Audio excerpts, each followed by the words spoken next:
नमस्कार, आप देख रहे हैं एनएमएफ न्यूज। आम आदमी पार्टी में इस वक्त उथल पुथल मची हुई है और खबरें अब ये फैल रही हैं कि आखिर सिसोदिया का क्या होगा, क्योंकि अरविंद केजरीवाल जेल में बंद हैं। वो किसी भी सरकारी काम या किसी भी फाइल पर साइन नहीं कर सकते। सिसोदिया आस में थे कि जेल से बाहर निकलेंगे तो उन्हें डिप्टी सीएम दोबारा बनाया जाएगा या फिर मुख्यमंत्री बनाया जाएगा।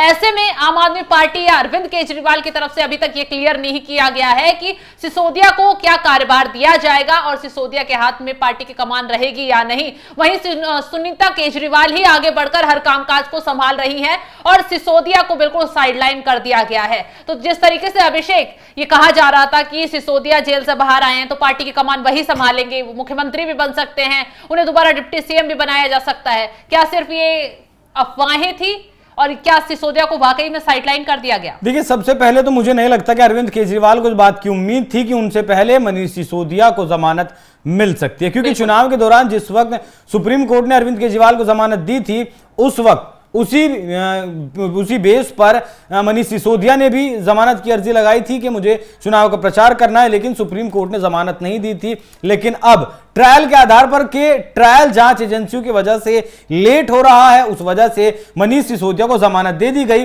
लेकिन सुप्रीम कोर्ट में अभी भी अटका हुआ है अरविंद केजरीवाल का मामला। तो अब जैसे कि आपने कहा कि मुख्यमंत्री बनाया जा सकता था जेल से बाहर आने के बाद, पहली बात तो आप ये देखिए कि राजनीतिक तौर पर बहुत ज्यादा सक्रिय मनीष सिसोदिया नहीं दिखाई दे रहे हैं। दिल्ली में हफ्ता भर लगभग हो भी गया है मनीष सिसोदिया को बाहर आए हुए। तो इस बात को ऐसे समझिए कि अगर मनीष सिसोदिया ज्यादा एक्टिव रहेंगे राजनीति में तो लोग उनके बारे में बात करेंगे, लोग बात करेंगे तो सवाल उठेगा कि अब क्या होगा। अब जो डिप्टी सीएम थे वो तो बाहर आ गए, कम से कम उन्हें डिप्टी सीएम तो बना दिया जाए, लेकिन डिप्टी सीएम इसलिए नहीं बनाया जा सकता। याद करिए, जब चुनावों के दौरान सुप्रीम कोर्ट ने उन्हें अरविंद केजरीवाल को जमानत दी थी, तब कहा था कि आप कोई भी पार्टी का काम, कोई भी सरकारी काम नहीं कर सकेंगे, किसी फाइल पर कोई दस्तखत नहीं कर सकेंगे। आम आदमी पार्टी के संयोजक के तौर पर आपको जमानत दी जाती है, ना कि एक मुख्यमंत्री के तौर पर आपको जमानत दी जाती है। तो अब मनीष सिसोदिया को बहाल कौन करेगा, वापस से डिप्टी सीएम का पद कौन देगा? अरविंद केजरीवाल ही देंगे। वो तो जेल में है और जेल में बैठकर वो कोई काम नहीं कर सकते, और अगर जेल से बाहर आते हैं तो फिर मुख्यमंत्री तो अरविंद केजरीवाल ही रहेंगे। उनके आने के बाद भले ही बनाया जा सकता है मनीष सिसोदिया को डिप्टी सीएम, लेकिन फिलहाल अरविंद केजरीवाल मनीष सिसोदिया की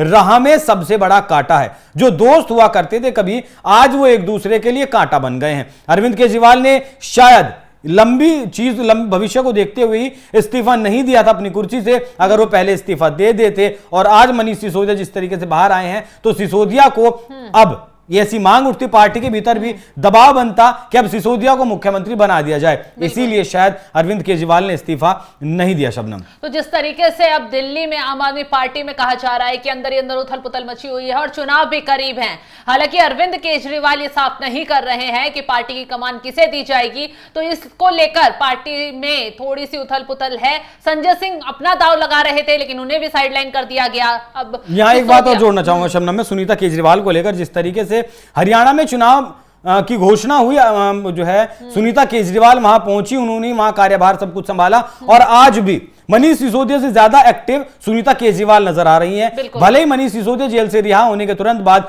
सुनीता केजरीवाल से मिलने के लिए गए, वो एक आपसी रिश्ते हो सकते हैं, लेकिन राजनीतिक तौर पर फिलहाल अरविंद केजरीवाल सुनीता केजरीवाल पर ज्यादा निर्भर है, सुनीता केजरीवाल के ऊपर ज्यादा भरोसेमंद दिखाई देते हैं। भले ही वो मनीष सिसोदिया क्यों ना हो, उनके ऊपर भी तरजीह जो दी गई है वो सुनीता केजरीवाल को ही दी गई है।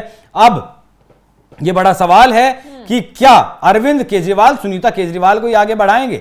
उसके बाद अगर ऐसा होगा तो फिर संजय सिंह का क्या होगा, आतिशी सिंह का क्या होगा, और सबसे बड़ी बात मनीष सिसोदिया का क्या होगा? तो इस वक्त बहुत बड़ी चुनौती अरविंद केजरीवाल के लिए है, बहुत बड़ी चुनौती मनीष सिसोदिया के लिए है कि जो कांटा अरविंद केजरीवाल के नाम का उनकी राह में है उसे कैसे हटाया जाए। तो सही कहा आपने कि जिस तरीके से अभी स्थिति बनी हुई है आम आदमी पार्टी के अंदर, और मनीष सिसोदिया के आगे अरविंद केजरीवाल ही रोड़ा बन रहे हैं, क्योंकि वो जेल से बैठकर कोई भी सरकारी फाइल पर साइन नहीं कर सकते, और सिसोदिया को बिना पद के ही एक कार्यकर्ता, एक आम नेता के तौर पर अब पार्टी में काम करना पड़ेगा जब तक अरविंद केजरीवाल जेल से बाहर नहीं आ जाते। तो फिलहाल इस खबर पर आपकी राय क्या है, हमें कमेंट कर जरूर बताएं। नमस्कार।